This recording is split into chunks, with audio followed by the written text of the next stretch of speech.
All rise. Veuillez vous lever.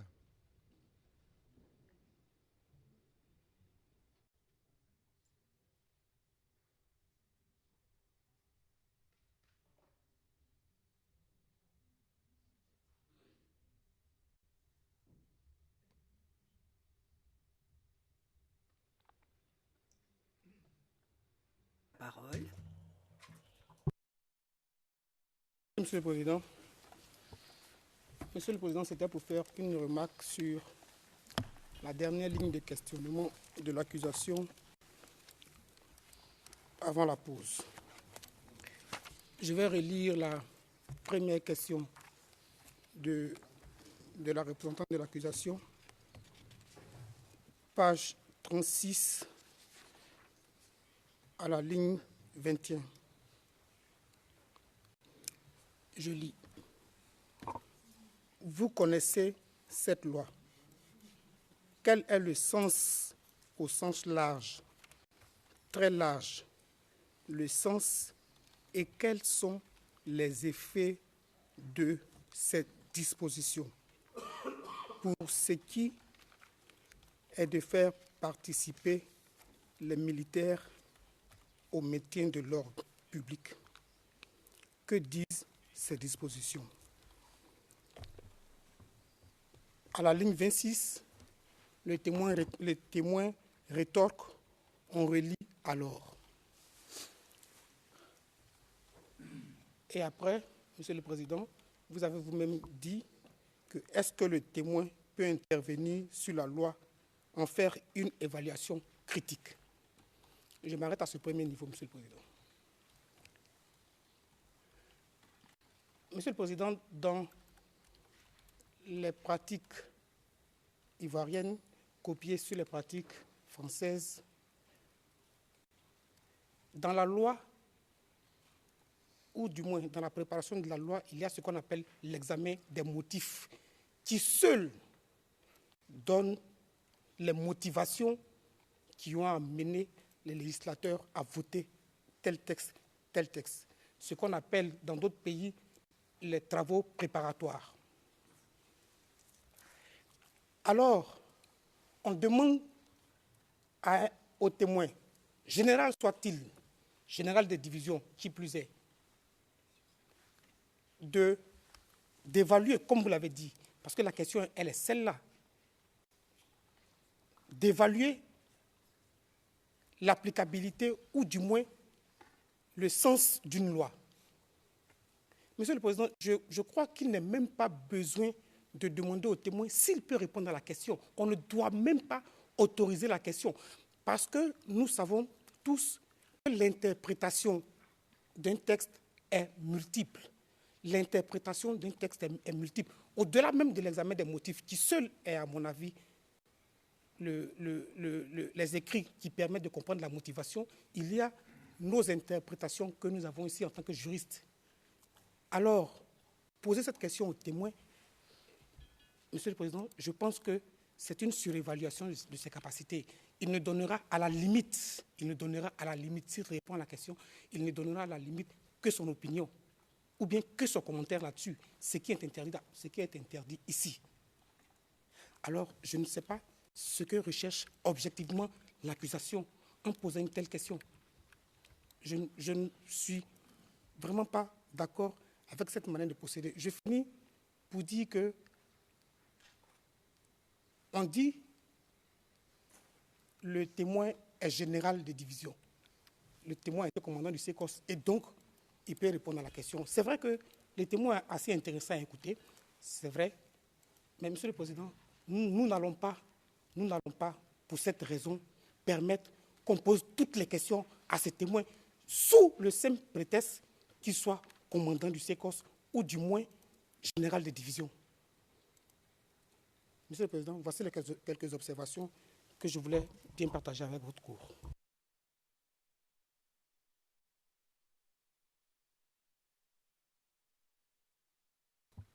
Thank you, Maître Bougnon. Mr. Altid.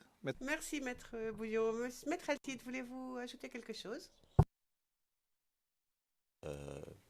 Nous suivons l'équipe de défense de Charles Bégoudet sur ce point.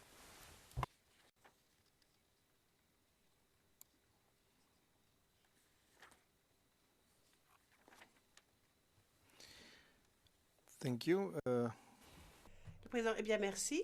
Le bureau du procureur. Madame Pack, écoutez, je ne voudrais pas exagérer les capacités du témoin.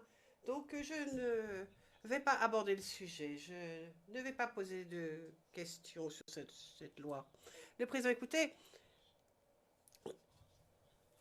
lorsque Maître Bougnon a dit, ça c'est la traduction, a demandé si le témoin pouvait intervenir sur la droit et pouvait en faire une évaluation critique, c'était une question rhétorique. Je ne pense pas que le témoin soit en mesure de faire une exégèse de la loi. Et je ne pense surtout pas qu'on doive lui demander de procéder à ce type d'exercice. Alors, ce n'est pas une question, hein, c'était juste une observation. Et je suis quand même fort heureux de constater que vous allez laisser tomber cet exercice d'exégèse de la loi.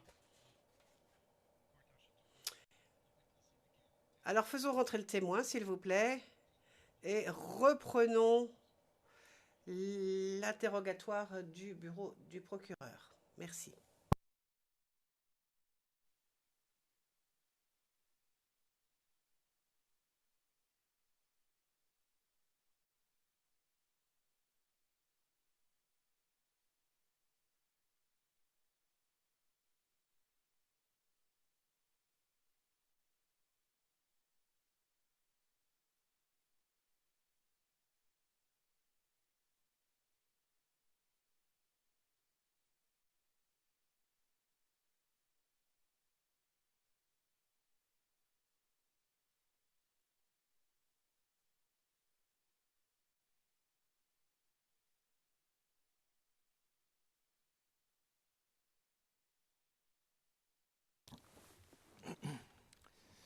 Good morning again, Mr. Witness. Bonjour à nouveau, monsieur le témoin. I give the floor. Et je vais à nouveau rendre la parole à Madame Pack. Donc la représentante de l'accusation va poursuivre ses questions. Monsieur Pack, je vous remercie, Madame, Messieurs les juges. Monsieur le témoin, reprenons. Donc je vais changer de sujet. Nous allons parler de promotion et de nomination, donc de vos promotions. En 2010, veuillez s'il vous plaît regarder le document CIVOTP 0028 0004 qui se trouve à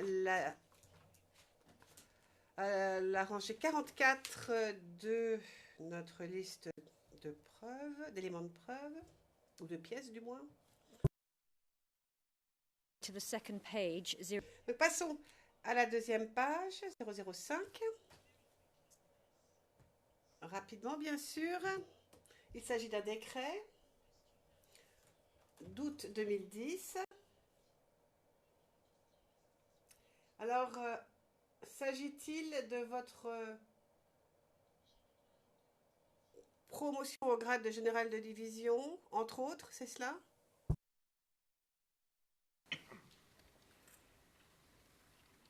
Oui, c'est le décret qui m'a élevé au grade de général de division.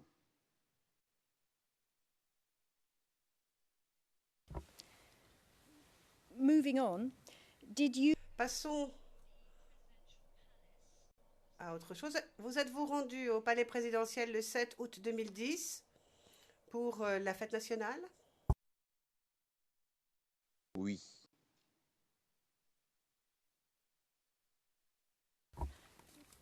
Now, just to be clear, you have been asked this in your interview before. Donc alors, on vous a déjà posé la question lors de l'interview, mais est-ce que vous vous souvenez des mots prononcés par M. Gbagbo à cette occasion, le 7 août au palais présidentiel?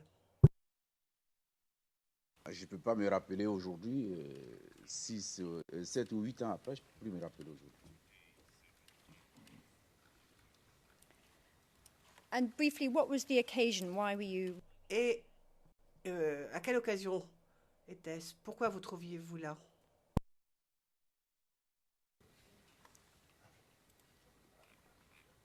Maybe obvious to you. Vous paraît sans doute évident. Oui, je suis comme vous avez dit vous-même, général de division, je suis responsable d'un grand commandement et la fête du 7 août, qui est la plus grande fête, célébration de l'indépendance de la Côte d'Ivoire, si les services de la présidence me font l'honneur de me demander de venir assister à cette fête-là, mais je viens pratiquement à genoux en courant.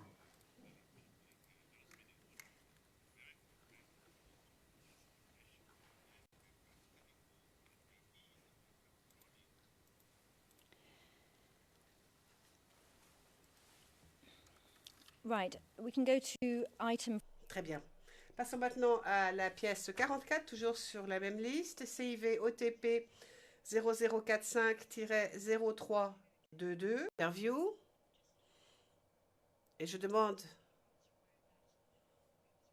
à ce qu'on l'affiche, mais je le dis à l'avance pour que vous le sachiez, Madame, Messieurs les juges, ainsi que les autres parties dans la pièce.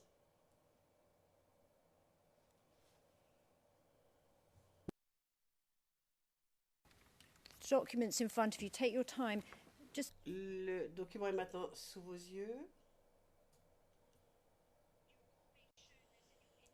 Vous souvenez-vous avoir vu ce document lors de votre interview? with the office of the prosecutor, that is. Je parle bien sûr de l'interview avec les enquêteurs du bureau du procureur. Mais ils ont tellement montré les documents que je ne peux pas me souvenir des documents, mais je pense peut-être qu'ils me l'ont montré, pas avec certitude.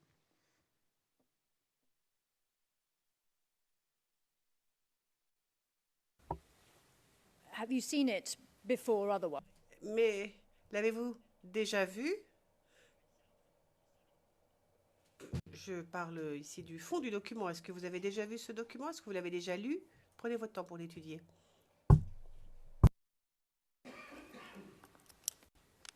Je ne l'ai pas vu auparavant parce que je ne suis pas destinataire de ce type de document. Ça, c'est un document des renseignements généraux de la police nationale et je ne suis pas destinataire.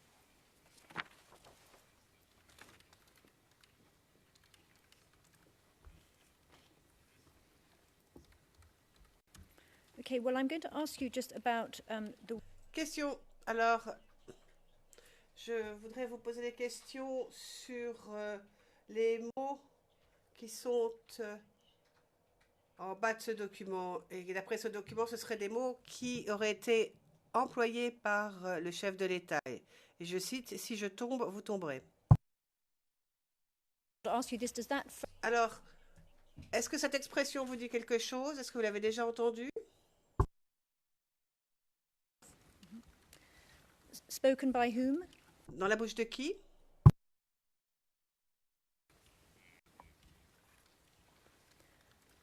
On what occasions do you? Et à quelle occasion, d'après vos souvenirs? Vous avez dit que c'est à la fête nationale du 7 août 2010. Bien ce que vous avez dit. Donc c'est là que j'ai entendu.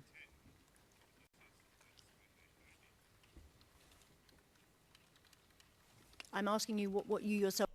Je me demande de ce dont vous vous souvenez. Vous vous souvenez de ces mots prononcés à cette occasion bien précise, c'est cela? Je me souviens que le président a prononcé ces mots, mais je ne sais pas dans quelles circonstances précises. Je ne me rappelle plus dans quelles circonstances précises. Maintenant, comme vous dites que c'est dans le discours du 7 août 2010, j'imagine que c'est vrai. Je me rappelle très bien de l'expression. Si je tombe, vous tombez.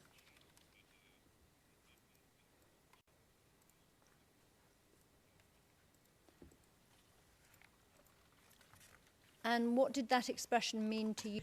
Alors d'après vous, qu'est-ce que ça signifiait? Le président. Comment avez-vous compris cette expression? Vous-même, comment l'avez-vous perçue?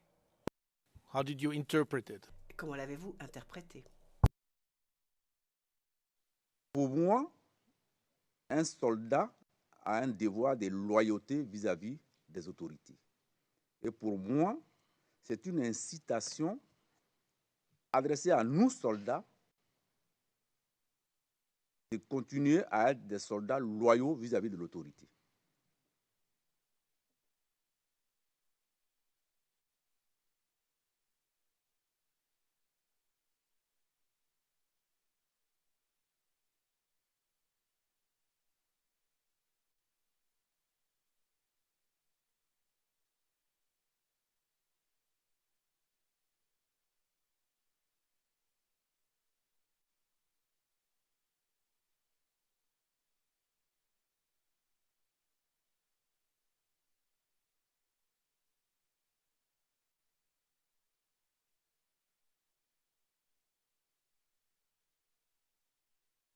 And forgive me, I note that Désolée, mais bon, je pensais que ce document a été montré lors de l'interview, mais mes consoeurs viennent me dire que ce n'est sans doute pas le cas.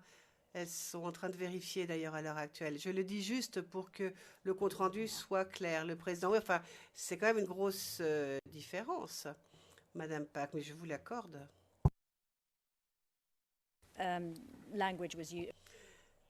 Ce qui est certain, c'est que l'expression a été discutée lors de l'interview. J'ai les références si vous voulez. Mais pour être équitable, je tenais à vous le dire, vraiment pour que l'on sache ce qui s'est passé lors de l'interview. Donc il s'agit du document 0051-0300, page 0328. Donc si nous pouvions avoir cela à l'écran rapidement, on pourrait ainsi résoudre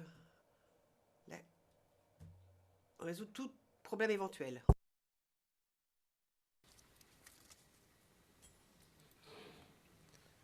Why are you bringing this up now? Le président voulait que cela soit affiché.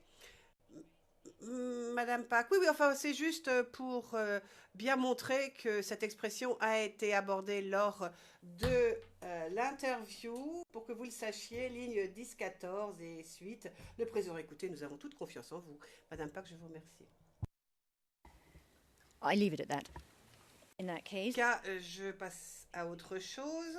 Les références étant la page 0327 et 328. Mais passons à autre chose, comme je l'ai dit. Passons à la période électorale de 2010. Et je vais aborder les événements sous l'ordre chronologique. Donc, on va voir comment les choses se sont déroulées. Donc, dans la période électorale, la période qui a suivi l'élection jusqu'au moment où vous avez quitté votre poste et où vous êtes entré en clandestinité, avez-vous eu des réunions avec le président Laurent Gbagbo pendant cette période bien précise? Date à quelle date? Encadrez la période, s'il vous plaît. Well, let's just. Eh bien, commençons par la période avant le premier tour des élections, donc avant le 31 octobre, jusqu'au moment où vous avez quitté votre poste, qui était fin mars. Le président le 31 mars.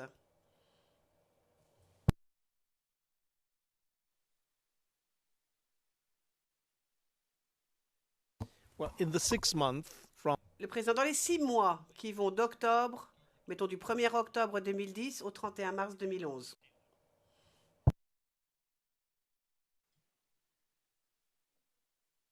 En octobre et en novembre, je ne me rappelle pas avoir eu une rencontre avec le président. Par contre, au début du mois de décembre, tous les officiers généraux ont été prévenus par le chef d'état-major. On s'est rendu à la résidence du président parce qu'un peu plus tôt, le Conseil constitutionnel venait de déclarer le président vainqueur des élections. Ensuite, je me rappelle qu'on a eu 2 rencontres avec le président, cette fois-ci au Palais de la République au Plateau. Une en février et une probablement en mars. Je ne me rappelle pas exactement des dates, mais je me rappelle des périodes.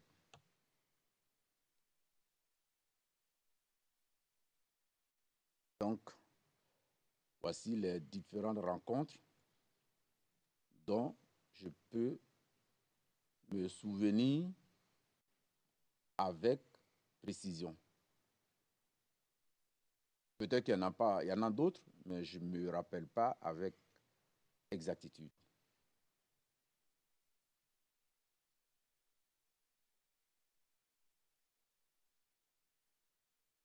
So we have Question. Donc nous avons début décembre et l'année suivante, en 2011, une fois en février, une autre en mars.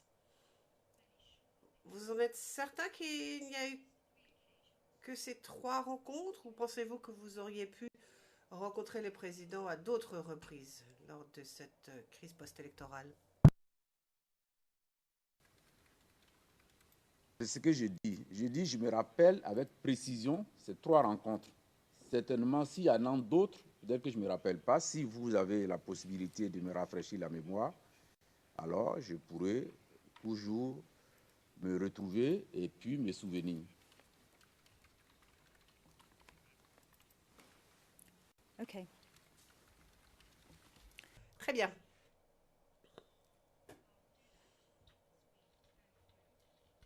Nous allons justement faire cela. Donc commençons par l'organisation en matière de sécurité concernant les élections et la période qui nous amène aux élections, donc la période avant octobre. Avez-vous eu des réunions avec le chef d'état-major dans la période précédant l'élection? Réunion, bien sûr, portant sur les organisations en matière de sécurité à mettre en place pour garantir cette sécurité, justement. Des réunions avant les élections avec le chef d'état-major.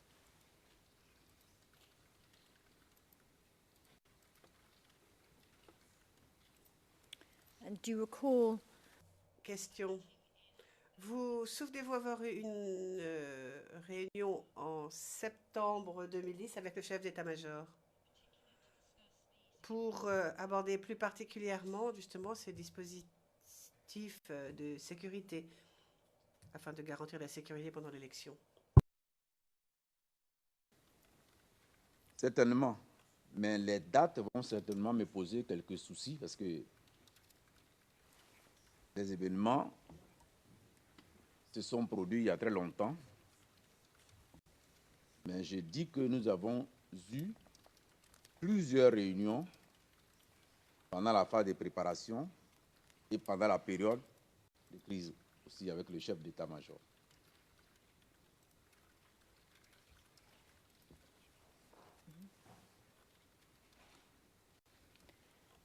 and insofar as Question.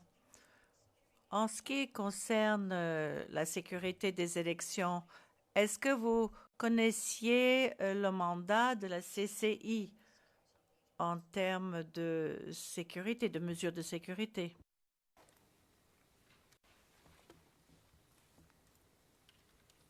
Globalement, le centre de commandement intégré était responsable de l'ensemble des opérations de sécurité, couverture des élections. Et comme le CCI était placé sous le co-commandement du chef d'état-major des armées et du chef d'état-major des FAFN, donc ces 2 autorités assumait aussi la responsabilité de l'ensemble des opérations de sécurité concernant les élections, avant les élections et pendant les élections.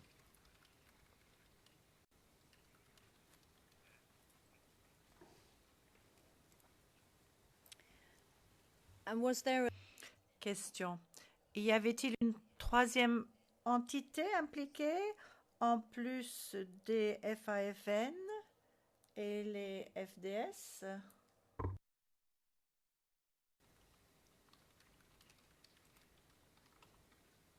Comme il existait chez nous des troupes stationnées en Côte d'Ivoire qu'on appelait les forces impartiales, est-ce qu'elles étaient impliquées dans au même niveau que les troupes de Côte d'Ivoire, que ce soit les forces armées FDS ou bien les troupes des forces armées des forces nouvelles? Je ne sais pas. Mais ce qui est, à mon avis, sûr que je sais, c'est que les forces armées des forces nouvelles ainsi que les FDS ont eu à assurer la couverture sécuritaire des élections pendant toute la période.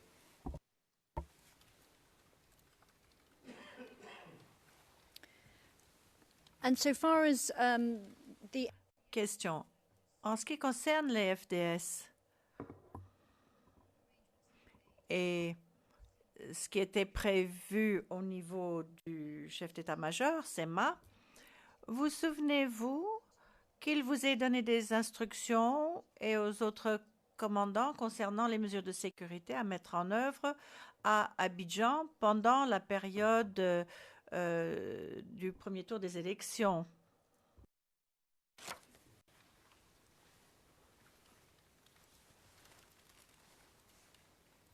Il y a deux sortes de mesures. Il y a les mesures habituelles que la police, la gendarmerie et les secours observent au profit des populations et de leurs biens. Ça, c'est le travail au quotidien de ces entités-là. Et puis, les mesures particulières concernant la sécurisation des lieux et des bureaux de vote.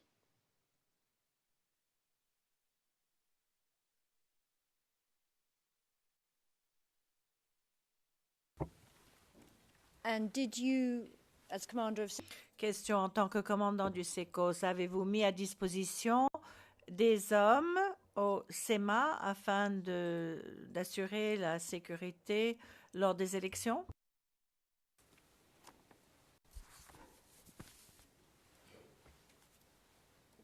À ma connaissance, le SECOS n'était pas impliqué dans ce processus.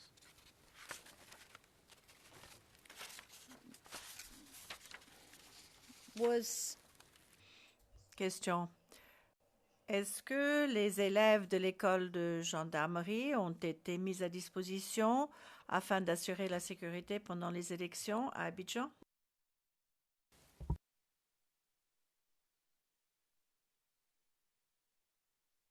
Ça, c'est une chose, si ça a été fait, c'est une chose tout à fait normale. Mais je ne me rappelle pas avec exactitude avoir fait cela. Mais c'est une chose normale parce que je vous ai dit hier que l'école de gendarmerie est une réserve d'intervention à la disposition du commandant supérieur de la gendarmerie. Donc, à tout instant, s'il estime nécessaire de renforcer les unités de gendarmerie pour ce type de mission, il lui était tout à fait loisible de me donner instruction pour mettre à sa disposition les hommes dont il avait besoin. Mais dans le cas précis, je n'ai pas un bon souvenir d'avoir fait cela. May I? Le président, Madame Pak, un instant, s'il vous plaît. Je voudrais revenir à la page 11, page 48 de la transcription anglaise. en réponse à une question du procureur, je lis « Autant que je sache, le SECOS n'était pas impliqué dans ce processus ». Pourquoi dites-vous « autant que je sache » ? Il me semble que vous étiez le commandant. Soit vous le savez, soit vous ne le savez pas. Qu'est-ce que vous entendez par autant que je sache » ? Monsieur le Président, je veux dire que le SECOS n'était pas impliqué dans le processus de la sécurisation des élections. Et ça, c'est une affirmation, Monsieur le Président.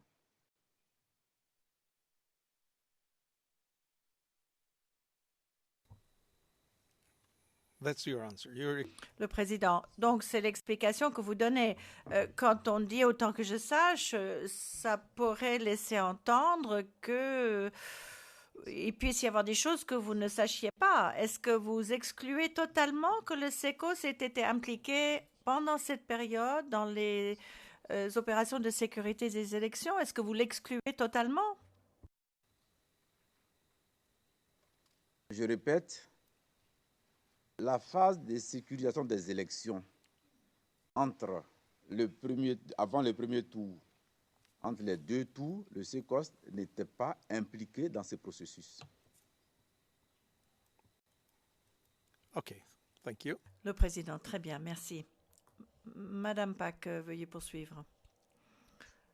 Madame Pack, je voudrais revenir à l'entretien. Il s'agit du 0051-0300, page 0331.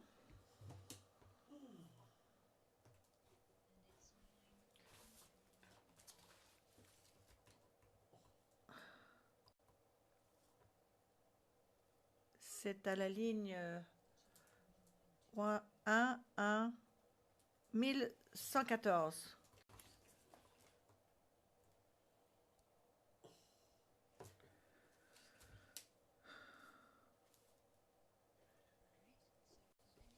Bien, je vais vous en donner lecture. Voici la réponse que vous aviez donnée. Et je cite.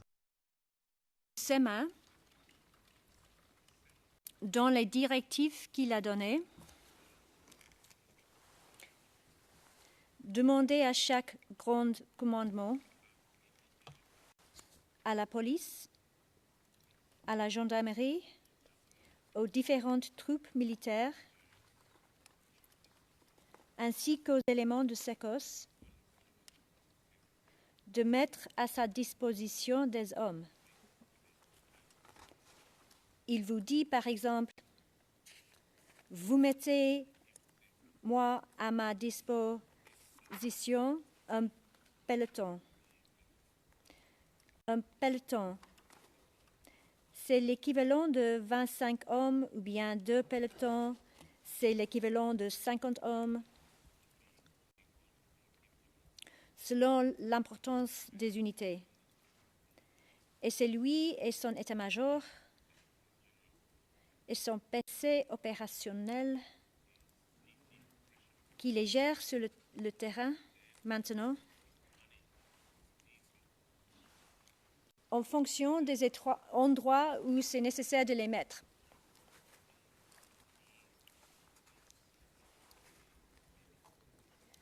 Intervieweur 1, I go on. D'accord. Donc, il gérait ça pendant quelle période? Personne entendu? Bien. Ça a commencé déjà en septembre, octobre.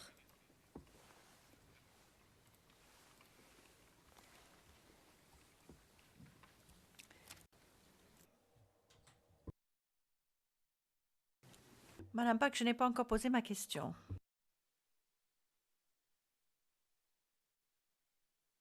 I would like first Le président,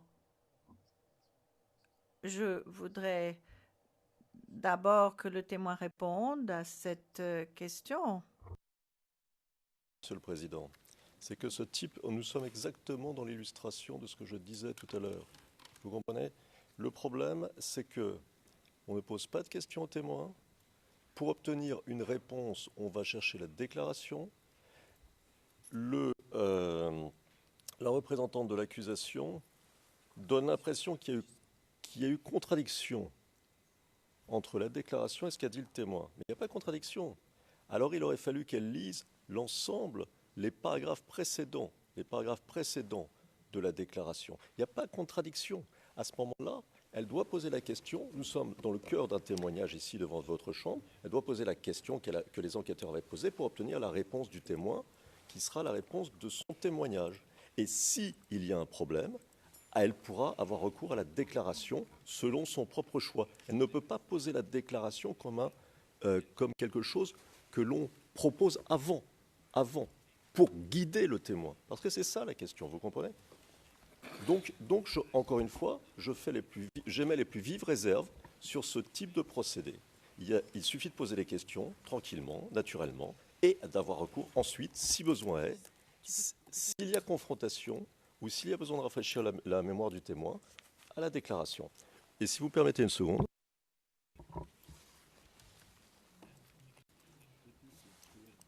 Can I stop, please? In fact, Madame Pack, est-ce que je peux intervenir? Le témoin est parmi nous et si mon confrère commente la déposition. Alors, ce que je voudrais, Monsieur le Président, ce que je voulais ajouter, c'est que la question dans la déclaration est exactement la même. Alors, au-dessus du passage qu'a lu la représentante de l'accusation, il y a une question qui est exactement la même que celle qui a été posée dans le cours de cet interrogatoire. Alors, oui, j'ai du mal à lire de loin. Et si vous permettez, Monsieur le Président, je vais essayer de lire, parce que c'est un peu loin. C'est à la page 1109. C'est la ligne 1109, intervieweur 1. Je cite, « Mais c'était quoi les activités du SECOS par rapport à la sécurisation ?» La même question donc. Réponse, personne entendue. Le SECOS continuait ses actions habituelles de sécurité des populations, des personnes, des biens. C'est ça qu'on continuait. Fin de citation. Vous voyez, Monsieur le Président, le fait de ne pas avoir posé la question dans le cours du témoignage et d'utiliser des extraits... Continue, please. Oui, et Président, oui. Donner au témoignage une couleur différente de ce que le témoin aurait dit si on n'avait pas lu la déclaration.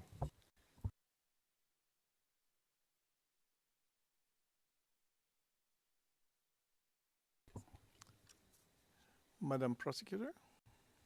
Madame Pack.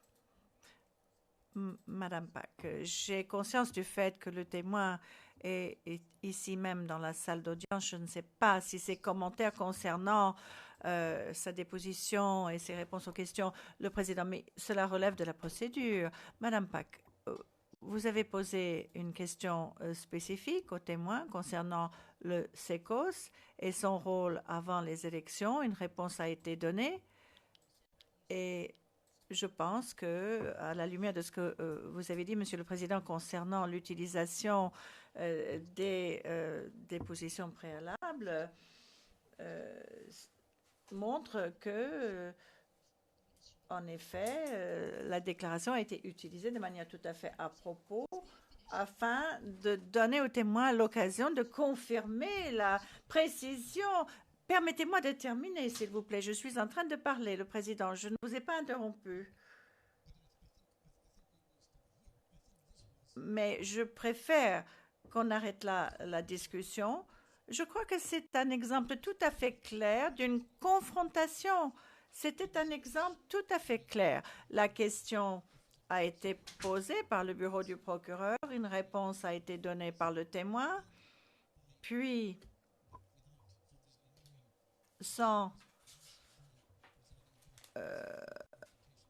il y a eu donc une question posée par le juge président pour clarification et ensuite une confrontation avec la déclaration préalable. Donc, je pense que cette confrontation a été faite de manière tout à fait appropriée. Je propose à Mme Pack de poursuivre. Mme Pack, je vous remercie, Monsieur le Président.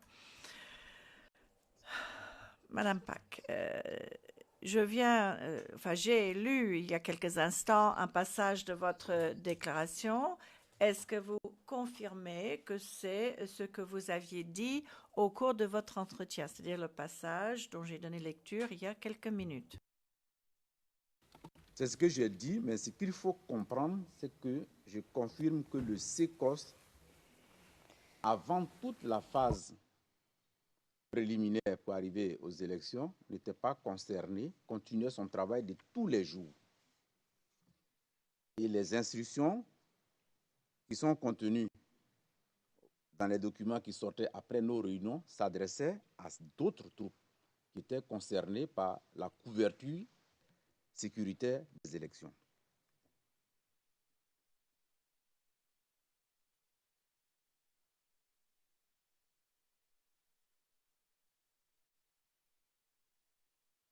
I'll leave it at that. Question. Je ne poserai plus de questions sur ce point. J'aimerais maintenant parler des élèves. J'allais vous montrer un document. On parlait de la participation des élèves de l'école de gendarmerie. Je voudrais que l'on regarde le document CIVOTP 0043-0391. C'est le numéro 52 sur la liste des pièces.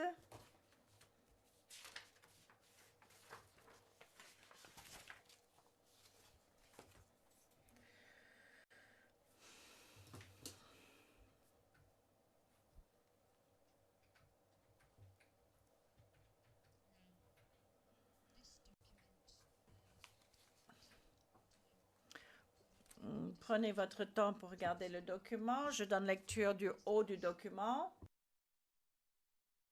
Commandant supérieur gendarmerie. There's a date, 26. Il y a une date, le 26 octobre 2010. Voici ma question. Est-ce que vous reconnaissez ce document?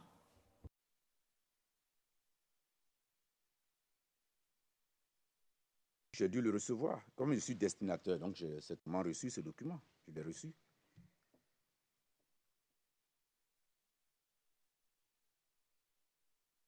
Yes, you're one of the. Question. En effet, vous êtes l'un des destinataires. On peut lire le premier destinataire, c'est le CDTSEGAEGT. C'est vous comme commandant de l'école de gendarmerie d'Abidjan? Le destinataire, il y a le commandant de l'école de gendarmerie d'Abidjan, il y a le commandant de l'école de gendarmerie de Torogué, il y a le commandant de la première légion départementale, le commandant de la première légion mobile et le commandant de la troisième légion de gendarmerie. À la chefferie santé gendarmerie. Et puis il y a un certain nombre d'unités qui sont le groupe de commandement, l'escadron d'honneur, l'escadron de protection des hautes personnalités et le groupement des engins blindés. C'est l'ensemble des destinataires, dont moi.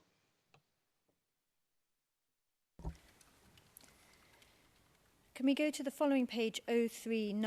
J'aimerais que l'on regarde la page suivante, 0392, et ce sera très rapide pour comprendre de quoi il s'agit. Le titre, ordre d'opération 001. Dans le ciel.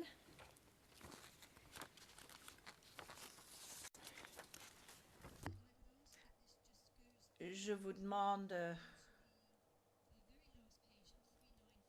de passer à la dernière page, 0394, afin de montrer cette dernière page aux témoins. Pardon, en fait, ce n'est pas la toute dernière page. C'est la dernière page de l'ordonnance, à savoir la page 0394. Vous l'avez vu. Et la page d'après, 0395, à savoir l'annexe. I hope you can see, but j'espère que c'est lisible. Regardons le district Yopougon. On peut lire EGA 50. Pouvez-vous nous dire ce que cela signifie, s'il vous plaît? Ça signifie que le commandant supérieur de la Gendarmerie nationale m'a instruit de mettre à sa disposition 50 éléments de l'école de gendarmerie, toujours conformément à la règle de la réserve d'intervention. Et du coup, il me dit de les projeter auprès du district de Yopougon. C'est un district de police de Yopougon.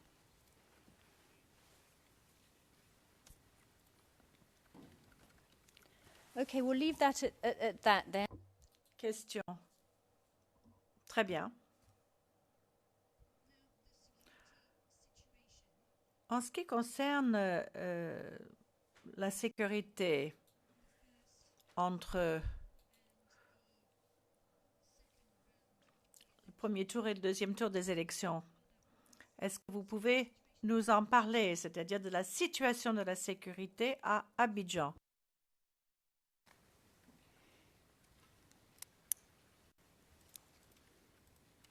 En quelle qualité je pourrais vous parler de la sécurité entre les deux tours? Est-ce que je suis un observateur? Est-ce que je suis quelqu'un qui dirige les opérations? Parce que si je suis observateur, je peux donner mon sentiment. Mais entre les deux tours, je ne dirigeais rien du tout relativement aux élections.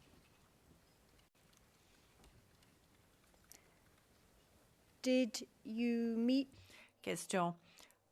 Avez-vous rencontré le chef d'état-major avant le deuxième tour?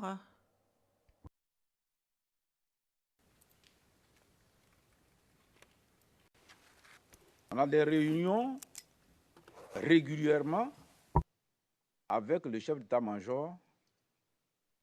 Pendant cette période, on a eu des réunions régulièrement. Donc, entre le premier tour et le deuxième tour, il s'est écoulé environ 3 semaines. Donc, certainement que nous nous sommes rencontrés. Nous avons eu des réunions.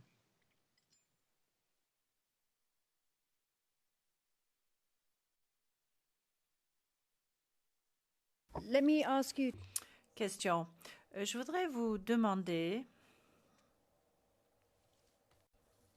de regarder le document CIVOTP 0018-0047. Il s'agit du numéro 89 pour faciliter les choses à mes confrères.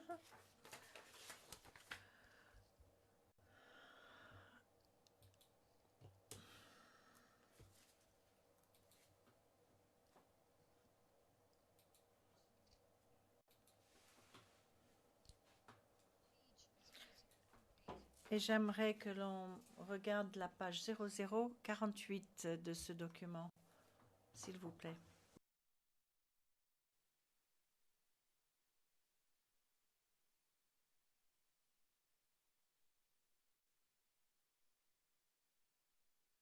And perhaps we could just. Et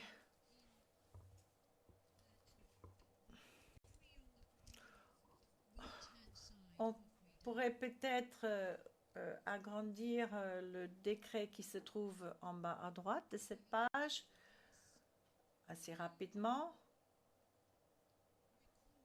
Vous souvenez-vous, ce décret en date du 14 novembre 2010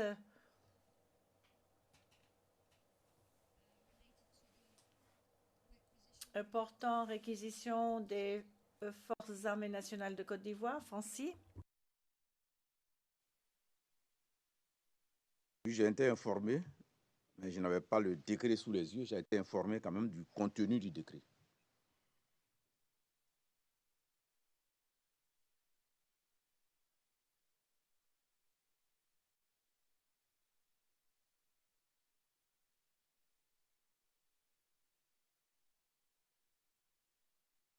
You were made aware of its content. John, Qui vous a fait connaître le contenu de ce décret? À la réunion des généraux, le chef d'état-major, le destinataire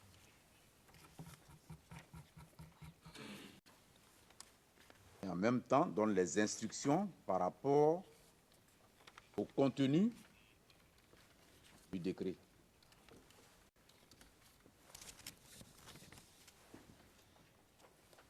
Were you told about? Question. Vous a-t-on informé du contenu du décret avant sa publication ou seulement après, une fois qu'il devait être mis en œuvre? Je voulais apporter une précision quand même.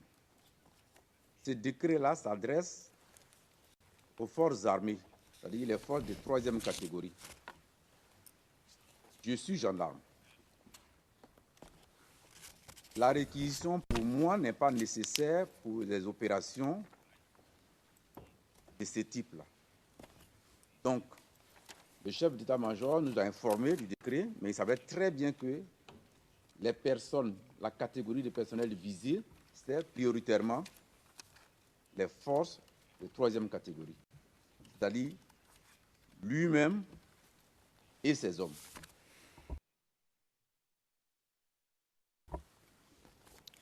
Do you know why there was a need to?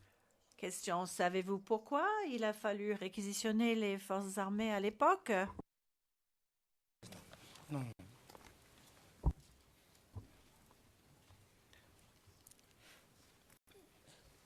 But excuse me, the witness. Le président, il me semble que le témoin peut répondre par un oui ou par un non. Quel est le problème? Le témoin là, ce sont les observations que nous avons faites tout à l'heure. C'est pas parce que le témoin peut répondre oui ou non qu'on va permettre un certain nombre de choses, Monsieur le Président. Franchement, je veux dire, je ne vais pas aller dans certains développements, mais c'est ce que je vous ai expliqué tout à l'heure. Ce n'est pas parce que le témoin peut répondre oui ou non qu'on va permettre. C'est l'essence de la question qui n'est pas la bonne.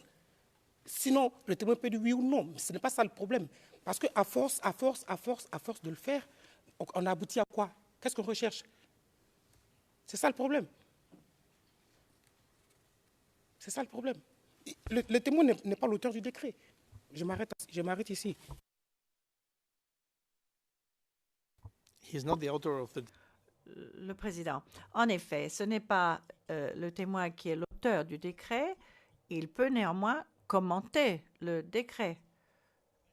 Je ne vois vraiment pas quel est le problème lorsqu'on demande au témoin de commenter ce décret.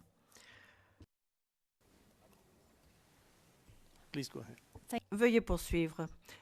Madame Pack, ma question était, savez-vous pourquoi il fallait réquisitionner les forces armées à l'époque? Pourquoi ce besoin?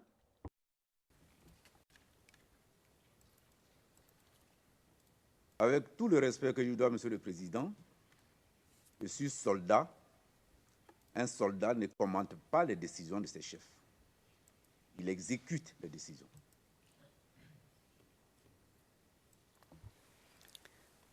All right. Now I asked you a question and Une question, très bien. J'ai posé une question, mais je n'ai pas entendu la réponse ou je ne l'ai pas obtenue. Je vous ai demandé si vous aviez entendu parler du décret avant son émission. Le président, mais la question n'est pas comprise. Qu'est-ce que vous voulez dire quand vous dites avant la parution du décret? Madame Pack, est-ce que vous avez discuté du besoin de réquisitionner les forces armées avec le chef d'état-major avant que le décret soit paru? Est-ce que c'est quelque chose dont vous avez parlé avec le chef d'état-major? Si je n'ai pas connaissance du décret, comment je peux en parler? No, the question was. Le président, la question, si vous me le permettez, est la suivante. Au cours d'une réunion, avant le 14 novembre, y a-t-il eu une discussion au cours de cette réunion entre les commandants des différentes forces armées au sujet d'une éventuelle réquisition. Je n'ai pas ça en mémoire, Monsieur le Président.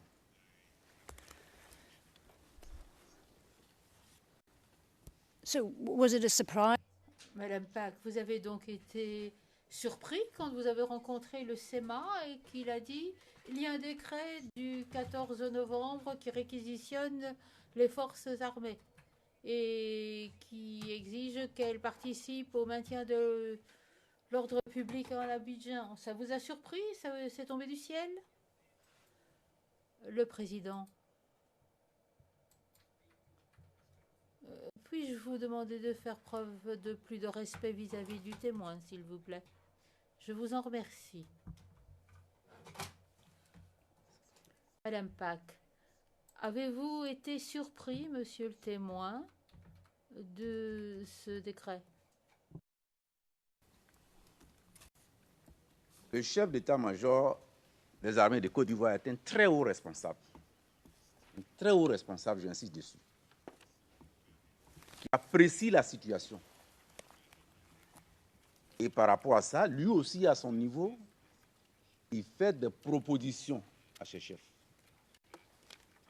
Il n'est pas obligé de venir nous en parler, parce que nous sommes à un niveau en dessous de lui.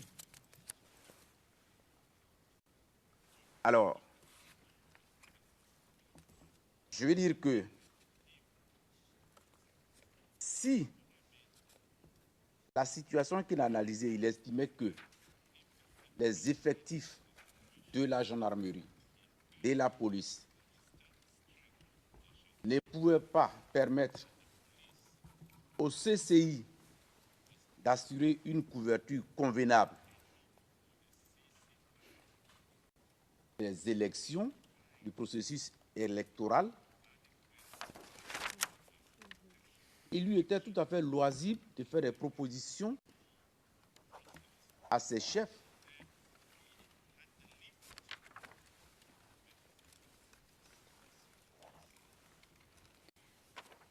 And just my last question on. Madame Pack, ma dernière question sur ce sujet. Est-ce que vous saviez à l'époque, donc il s'agit de la mi-novembre, avant le premier tour, est-ce que vous étiez informé de la détérioration de la sécurité en matière à Abidjan, donc à partir du premier tour de l'élection? Donc étiez-vous au courant du fait que la situation en matière de sécurité s'était détériorée?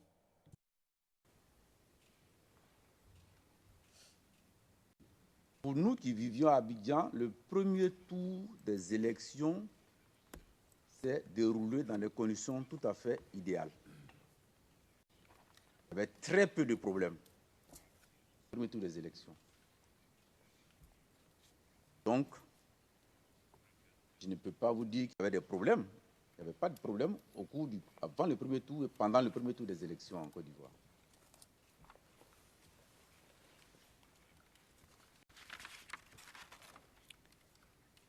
And 2 weeks later then. Madame Pack, 15 jours plus tard, donc le 14, est-ce que la situation était semblable? Est-ce qu'elle s'était détériorée? Pouvez-vous, du point de vue de la sécurité, décrire la situation à Abidjan à cette époque?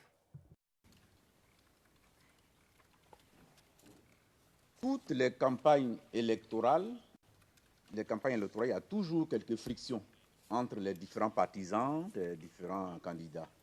Il y a eu quelques frictions, mais on ne peut pas dire qu'il y a eu une détérioration de la situation sécuritaire. Il y a eu quelques frictions, mais il ne faut pas en déduire qu'il y a eu une détérioration réelle de la situation sécuritaire.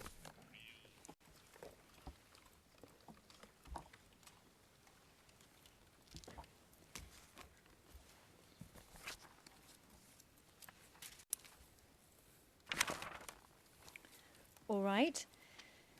Now. Madame Pack, je voudrais maintenant vous poser une question sur un autre décret, C'est le même document. Il suffit de passer à la page suivante. C'est la page 0049.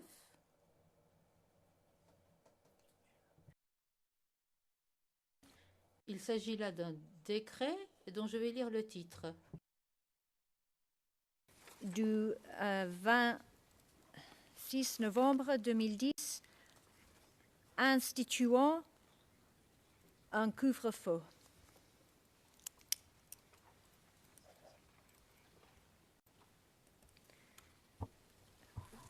Can we also know when Le président, pourrait-on savoir également quand ce journal a été publié? Madame Pack, je peux vous le dire, Monsieur le Président, à la première page 0047, on voit que ce journal porte la date du 9 décembre 2010.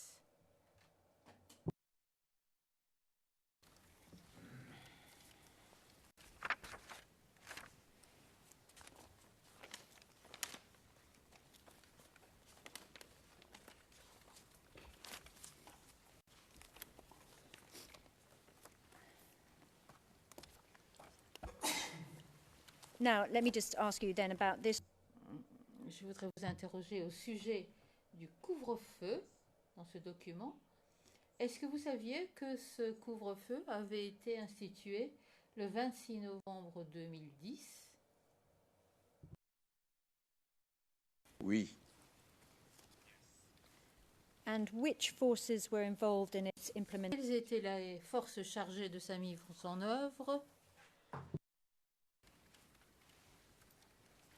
Toutes les forces étaient chargées de la mise en œuvre du couvre-feu.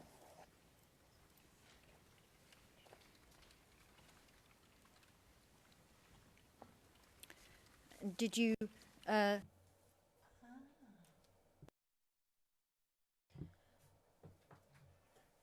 Est-ce que vous avez rencontré le chef d'état-major pour parler de cette application du couvre-feu par les forces?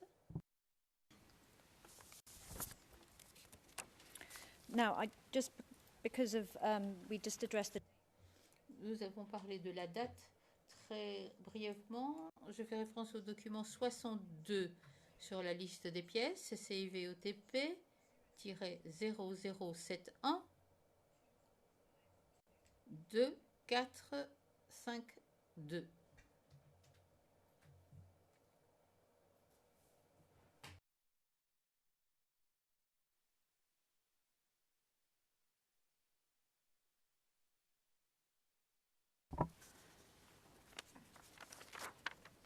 We'll just be with this very quickly.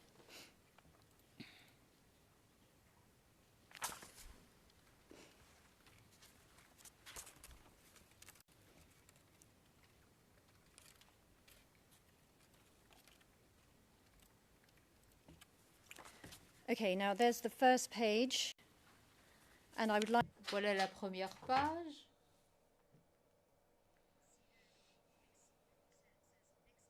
Vous pouvez voir expéditeur le président de la République. Et puis, réquisition et déploiement des FANSI sur l'étendue du territoire national. Ça, c'est un document. Je voudrais que l'on passe à la page 2, 4, 5, 5. Je vous prie. C'est un autre document. Vous voyez en haut, il vient du SEMA, barre CPCO.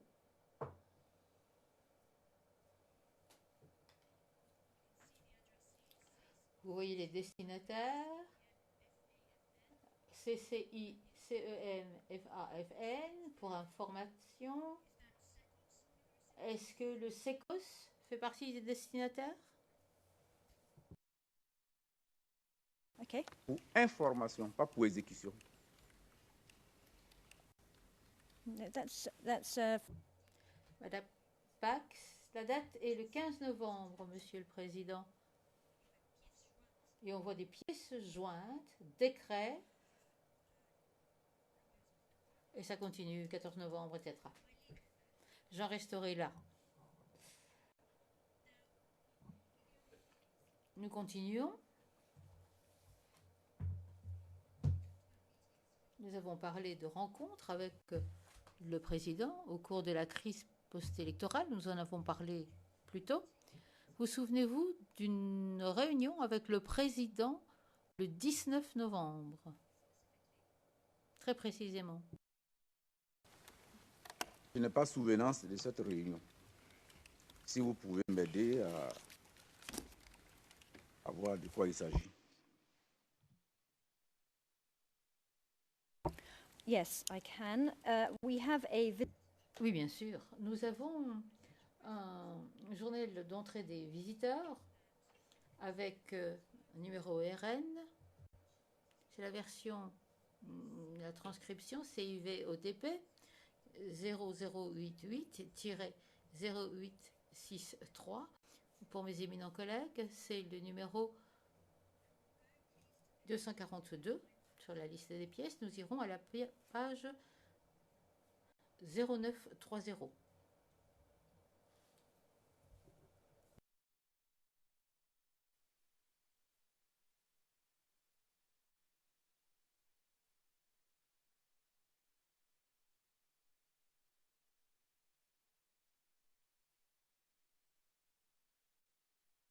Now this is a Il s'agit d'une version transcrite d'une autre page de ce document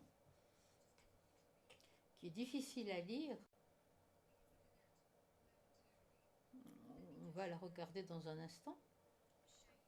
Mais je voudrais vous montrer ici la transcription de ce journal. Vous voyez le 19 novembre 2010, vous voyez les entrées 12 et 13-14, Général Mangou, Général Kassaraté et Général Bipoint. Général Guy Bipoint.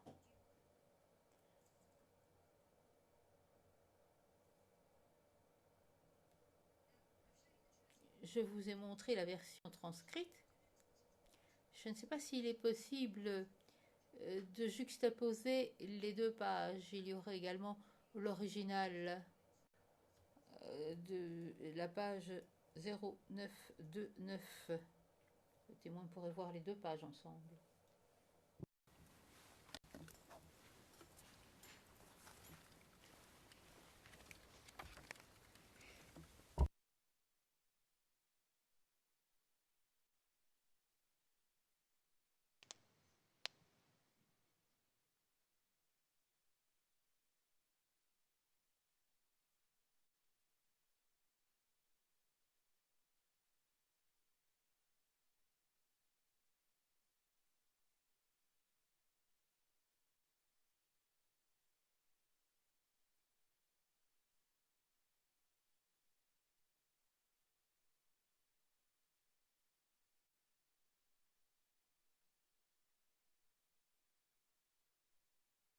I actually have a clean version of Madame Pack, j'ai une version propre de ce journal. Il n'y a pas eu de stabilotage. Alors ici, c'est la version des deux pages dans le cahier à spirale.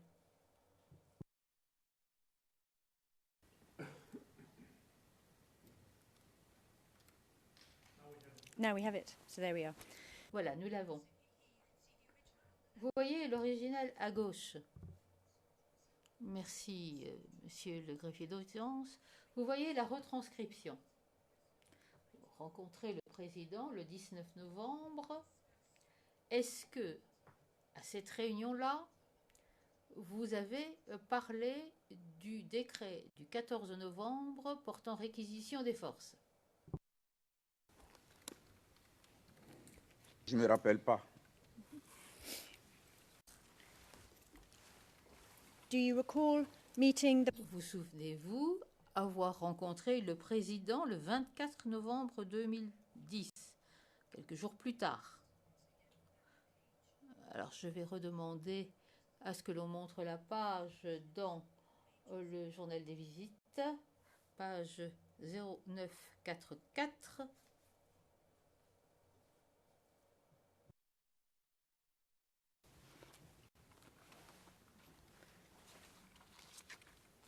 And if you look at 0944 at the bottom, Regardez la page 0944 en bas. Vous voyez l'entrée 14, le général Mangou. Vous voyez l'heure d'arrivée, 20h21. Départ, 22h23. 15, le général Kassaraté.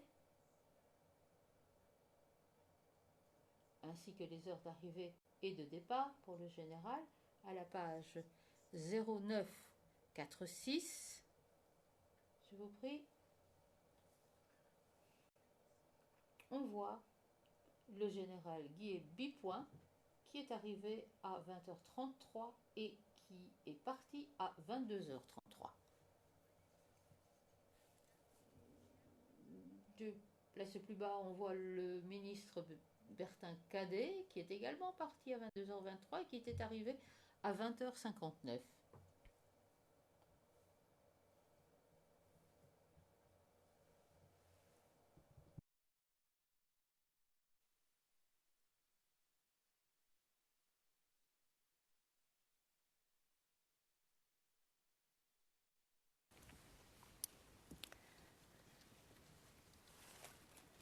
okay, so Madame Pack, donc cette réunion, les trois mêmes personnes.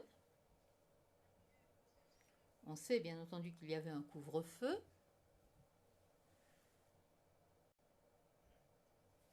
Président Maître-Altit. Sur la formulation employée par ma contradictrice, donne à penser qu'il y avait réunion. Cette réunion, ce meeting, n'est-ce pas? Ça n'a pas été démontré. Il faudrait peut-être avancer pas par pas, parce que nous savons ici, je ne m'étends pas, le témoin est là, mais que ce n'est pas parce qu'il y a un nom sur un registre que, n'est-ce pas? Donc je crois qu'il serait bon d'avancer pas par pas pour que l'on soit sûr du terrain où l'on met les pieds. Voilà ce que je voulais dire, Monsieur le Président.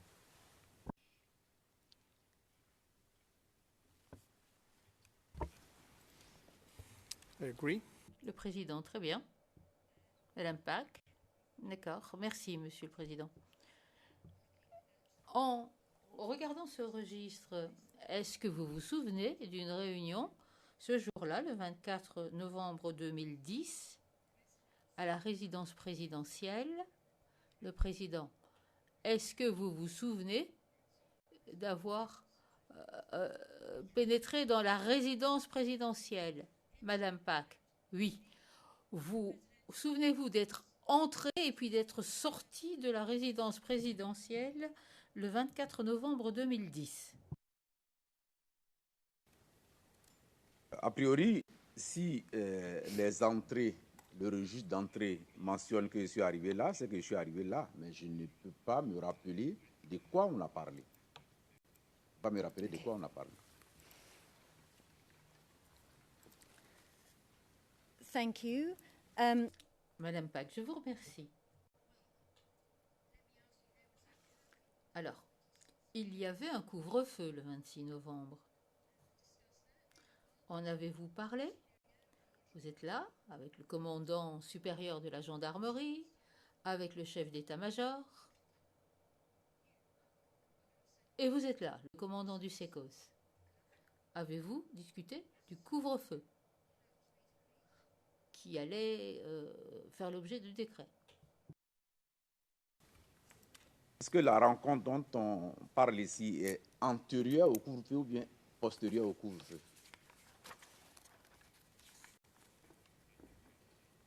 It was before the curfew, 20. C'était avant le couvre-feu. Le 24, le couvre-feu, c'est le 26 novembre. Parler du couvre-feu. La seule fois où je me rappelle avoir parlé du couvre-feu avec les autres commandants, les autres généraux, c'est au palais présidentiel. Et là, il y avait tout le monde, toutes les autorités politiques, les autres candidats. Le président du Burkina Faso à l'époque, tout le monde était retrouvé au palais de la présidence et on nous a dit, nous les militaires, de nous concerter pour donner notre avis sur le couvre-feu. Et nous sommes concertés au bureau du président, dans un petit coin, et le chef d'état-major allait rapporter que le couvre-feu nous permet d'éviter qu'il y ait des mauvaises choses avant les élections, parce que c'était à la veille des élections. Donc, il proposait qu'effectivement, que le couvre-feu soit, que la mesure soit maintenue. Et là, je me rappelle de cet épisode-là.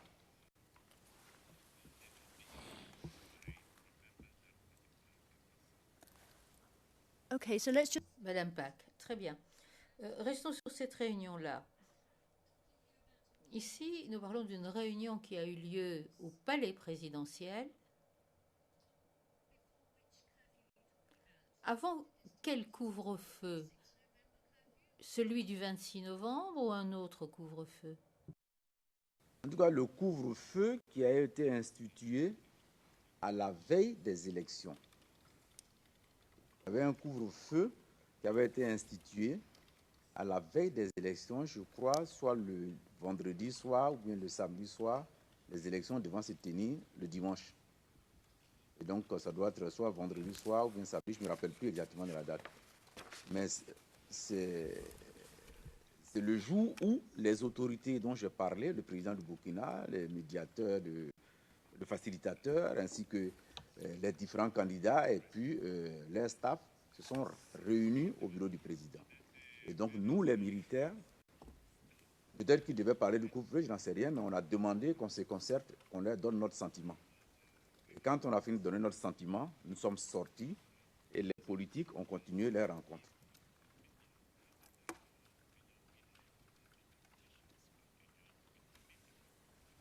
So are you talking about a meeting then? Madame Pack, donc vous parlez d'une réunion avant le deuxième tour des élections, 28 novembre. Donc vous parlez d'une réunion avant ces élections-là. And about how many? Combien de jours, à peu près, avant que le couvre-feu soit institué, combien de jours avant cela est-ce que la réunion a eu lieu? Je parlais des jours qui ont précédé les élections. Probablement vendredi, jeudi ou bien samedi. Okay. Mais je ne crois pas. Soit jeudi après-midi, soit vendredi après-midi.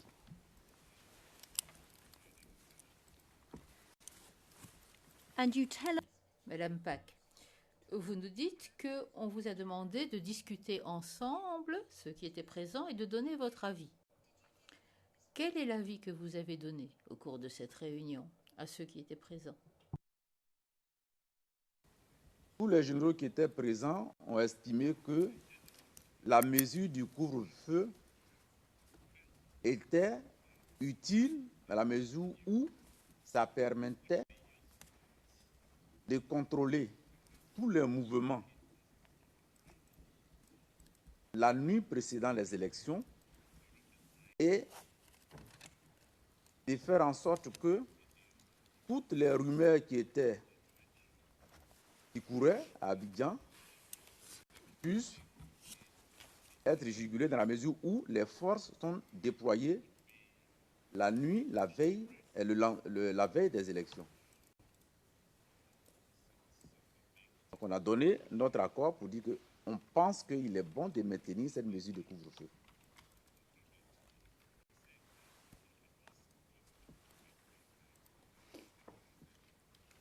And who proposed?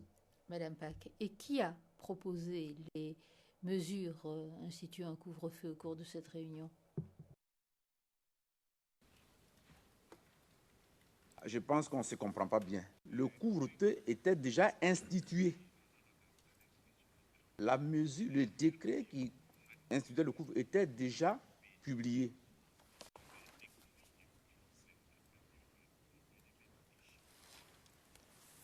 Okay, so this was before or Donc c'était avant ou après le débat présidentiel à la télévision entre messieurs Ouattara et Gbagbo? Couvre-feu était déjà publié, je pense, avant le débat présidentiel. Si j'ai bonne mémoire. Hein.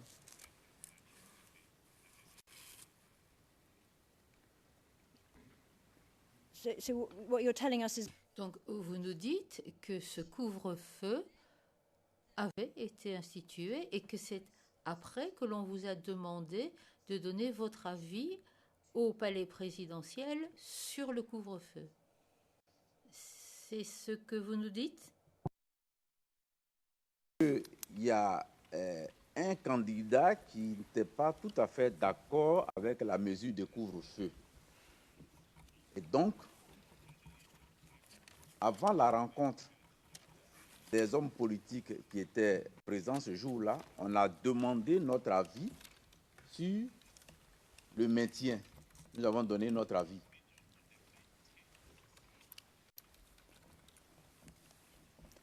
so this was before, and we can. Donc, c'était avant la prorogation du premier couvre-feu, celui du 26 novembre. Il a été prolongé. Donc, c'est entre ces deux périodes-là, entre la date du premier décret et l'institution du premier couvre-feu, et puis après ça, il y a eu une prolongation.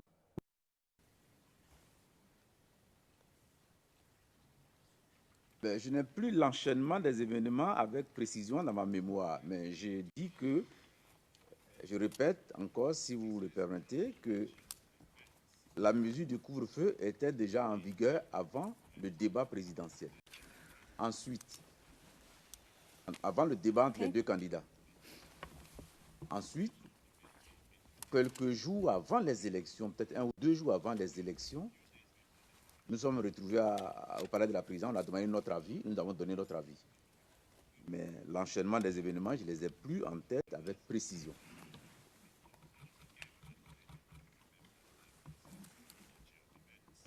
And just one more on this. Encore une question avant la pause. Pourquoi vous a-t-on demandé votre avis sur le couvre-feu si celui-là était déjà en vigueur? Pourquoi est-ce qu'on vous a demandé votre avis alors qu'il était déjà appliqué? J'ai dit tout à l'heure que l'un des deux candidats n'appréciait pas la mesure de couvre-feu. Et donc, avant la rencontre qu'ils devaient tous avoir avec le président, qui était aussi candidat, on nous a fait venir pour nous demander de nous concerter pour donner notre avis avant qu'ils puissent certainement en discuter. Donc, nous avons donné notre avis et nous sommes partis.